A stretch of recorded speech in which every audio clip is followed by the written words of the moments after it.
Hello friends, welcome back to my channel. আমি ভালো আছি, তোমরা সবাই কেমন আছো? আজকে আমি ডিমের একটা রেসিপি বানাবো। তার জন্য আমি এখানে একটা বাটিতে 5টা ডিম ফাটিয়ে নিয়েছি, আর এতে পরিমাণ মতো লবণ দিয়ে একটা চামচের সাহায্যে ডিমটাকে ফেটিয়ে নেব।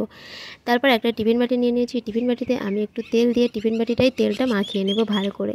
তারপর ডিম যে ফাটিয়ে রেখেছি সেই ডিমটা আমি এই বাটির ভেতরে দিয়ে দেবো। এবার বাটিতে দেওয়ার পর বাটির ঢাকনাটা আটকে দেবো। দিয়ে আমি এখানে কড়াইতে জল দিয়ে দিয়েছি। জলটা কিন্তু গরম হয়ে এসেছে, আর এই টিফিন বাটিটা জলের ভিতরে বসিয়ে দেবো। আর এই ডিমটা কিন্তু আমি একদম হাই ফ্লেমে করব না, একটু লো ফ্লেমেই করব। আর এটা আমি কিন্তু 20 থেকে 25 মিনিট পর নামিয়েছি ডিমটা। তো দেখতেই পাচ্ছ কত সুন্দরভাবে হয়ে গেছে। এবার আমি একটা চাকুর সাহায্যে সাইডটা কেটে নিয়ে বাটিটা ধরে একটা প্লেটের উপর উল্টে দেবো। তারপর এই ডিমটা আমি কেটে নেব, একটা চাকুর সাহায্যে কাটবো। আর এটার পিস করব কিন্তু পনিরের মতো, যেমন পনিরের টুকরো হয় সেরকম। এরপর আমি কড়াইতে তেল দিয়ে দিয়েছি, তেলটা গরম হয়ে গেছে।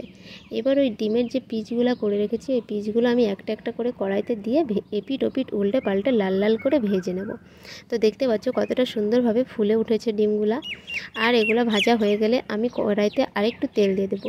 তেল দেওয়ার পর ওই তেলে আমি শুকনো লঙ্কা, তেজপাতা আর গোটা জিরে ফোড়ন দেব। আর সঙ্গে দিয়ে দেবো পেঁয়াজ কুচি।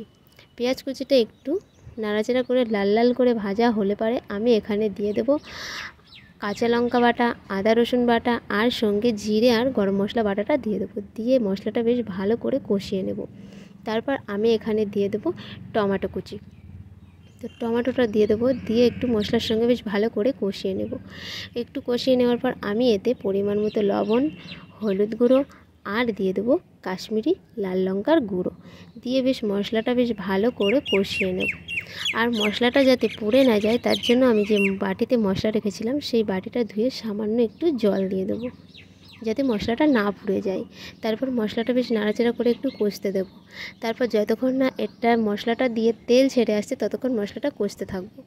তারপর যখন দেখবো তেল ছেড়ে আসছে তখন যে ভেজে রেখেছিলাম যে ডিমগুলো, সেই ডিমের টুকরোগুলো মশলাতে দিয়ে দেবো। তারপর আমি ডিমগুলো একটু কষে নেব। কষে নেওয়ার পর এতে আমি জল দিয়ে দেবো অল্প পরিমাণে, বেশি জল দেবো না। তারপর এটাও একটু ফুটতে দেবো। তারপরে একটু ফুটে উঠলেই নাড়াচাড়া করে নামিয়ে দিলেই রেডি। এটা কিন্তু খেতে দারুণ হয়েছিল, আর দেখতেও কিন্তু খুব সুন্দর, আর কালারটা কিন্তু খুব সুন্দর এসেছে। তোমরাও এইভাবে একদিন বানিয়ে খেয়ে দেখো। আর আমার ভিডিওটা ভালো লাগলে লাইক, কমেন্ট, শেয়ার আর সাবস্ক্রাইব করতে ভুলো না। দেখা হচ্ছে পরের ভিডিওতে।